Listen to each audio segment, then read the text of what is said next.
জিনিসের যে দাম মানে বাইরে খাওয়াই এখন মুশকিল। ১ম এ বাইরে গিয়েছিলাম, একটু বাইরে খাওয়া-দাওয়া করব ভাবছিলাম গ্রিল আর নান রুটি খাবো। কিন্তু গ্রিল মানে হাফ তো আসলে নিলে তেমন আসলে হয় না। খেতে গেলে দেখা গেছে মন ভরে না। কারণ ওদের মুরগিগুলা এত বেশি ছোট, ছোট হয় যে খেতে গেলে মনও ভরে না, পেটও ভরে না। তারপর যাই হোক ফুল নিতে গেলাম সেটা জিজ্ঞেস করলাম ৳৪০০ চায়। তারপর ভাবলাম তো এত টাকা খরচ করে আর বাইরেই খাবো না। সেই টাকার অর্ধেকটা দিয়ে মুরগি নিয়ে আসলাম। তারপর ১.৫ কেজি ওজনের একটা মুরগি নিয়ে আসলাম বাসায়। তারপর এনে অর্ধেকটা মুরগি সুন্দর করে কেটে ধুয়ে-টুয়ে পরিষ্কার করে নিয়েছি। তারপর কিছুক্ষণ মসলা-টসলা যা ছিল ঘরের মধ্যে তাই দিয়ে সুন্দর করে মাখিয়ে রেখেছিলাম। এই তো আদা রসুন বাটা, একটু লেবুর রস, সয়া সস, লবণ, একটু মরিচের গুঁড়া, তারপর একটু কাবাব মসলা আরকি রেডিমেড ছিল। একটু সয়া সস, তারপর একটু সরিষা বাটা, সরিষার তেল এগুলো দিয়ে মাখালে পুরো দোকানের ফ্লেভারটা পাওয়া যায় আরকি। তারপর সবকিছু মাখিয়ে ঘন্টাখানেক রেখে তারপরে এগুলোকে ভাজতে বসিয়ে দিলাম আরকি। তো এই যে অল্প সরিষার তেলে ভাজলাম আরকি। তাহলে সুন্দর একটা ঘ্রাণ আসে, ফ্লেভারটাও ভালো হয়। দোকানের মতো কিছুটা মনে হয় আরকি।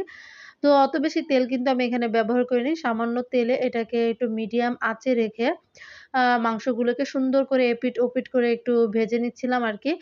তো গ্রিল করে নিচ্ছিলাম আরকি। তারপর যখন কিছুটা হয়ে এসেছে, মাংসের যে মসলাগুলো ছিল, মাখানোর পরে যে মসলাগুলো ছিল, এগুলো একটু পরপর আমি মাংসগুলোর গায়ে আবারও দিয়ে দিচ্ছিলাম। যাতে মাংসগুলো ভিতর থেকে সফট থাকে, একদম বেশি ভিতরটা আবার ড্রাই না হয়ে যায়। মানে আর জুসি ভাবটা থাকে আরকি।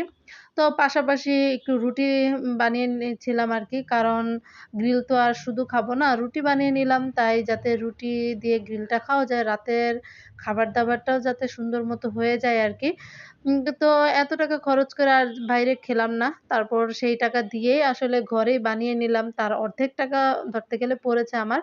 তারপর এখানে যে গ্রিলে মানে যে মসলা আরো কিছু বেঁচে ছিল, তো আমি সেই মসলাটাও ওই তেলের মধ্যে একটু নাড়াচাড়া দিয়ে একটু কষিয়ে নিচ্ছিলাম আরকি। যে মসলাটা দেয় আরকি। তো সেই মসলাটাও একটু বানিয়ে নিলাম। তো দেখুন গ্রিলটা কত সুন্দর হয়েছে।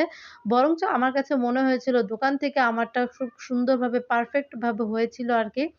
মানে ভিতরটা খুব সুন্দরভাবে হয়েছিল আর ভিতরটা সফট আর জুসি মানে খুবই মজা লেগেছে আমার কাছে। আমার হাসব্যান্ডও খুবই পছন্দ করেছে। তো উম তো সাথে রুটি আর গ্রিল নিয়ে এখন বসে পড়লাম আরকি। গ্রিলগুলো দেখতেও সুন্দর হয়েছিল আর ভিতরটা খুবই সুন্দরভাবে কিন্তু হয়েছিল। মানে আমার এখনো দেখে লোভ লাগছে আরকি। মন চাচ্ছে এখনই আবার খাই। যদিও এটা কয়েকদিন আগের ভিডিও আরকি। তো এখন রুটি আর গ্রিল দিয়ে এই তো খেলাম। তো বাইরে না খেয়ে একদিকে ভালোই হলো। কিছুটা টাকা তো অন্তত বেঁচে গেল আরকি। এর অর্ধেকটা টাকা আমার লেগেছে। আর অর্ধেকটা মুরগি দিয়ে গ্রিল বানালাম। খেয়ে তো পুরোপুরি পেটও ভরেছে আর অর্ধেকটা মুরগি কিন্তু রয়েও গিয়েছে। তো আপনারা কে কোথা থেকে ভিডিওটি দেখছেন সেটা কিন্তু কমেন্টে জানাবেন। আর কার কেমন লাগলো আমাদের ভিডিওটি সেটাও কিন্তু জানাতে ভুলবেন না। আর ভিডিওটি যদি ভালো লাগে তাহলে অবশ্যই একটা লাইক আর শেয়ার দিবেন। তো এই তো এখানে খাচ্ছিলাম একটু রুটি গ্রিল দিয়ে আরকি। তো আমার কাছে কিন্তু খুবই মজা লেগেছিল। আমি ইনশাআল্লাহ আবারও ঘরে আরো একদিন বানাবো ভাবছিলাম আরকি। ভিতরটা খুবই সুন্দরভাবে একদম পারফেক্ট ভাবে চিকেন ফ্রাইটা হয়েছে আরকি। আম দোকানের মতো একটু ঝলসানো, ঝলসানো একটু ভাবও ছিল। যাই হোক খুবই মজা লেগেছে খেতে।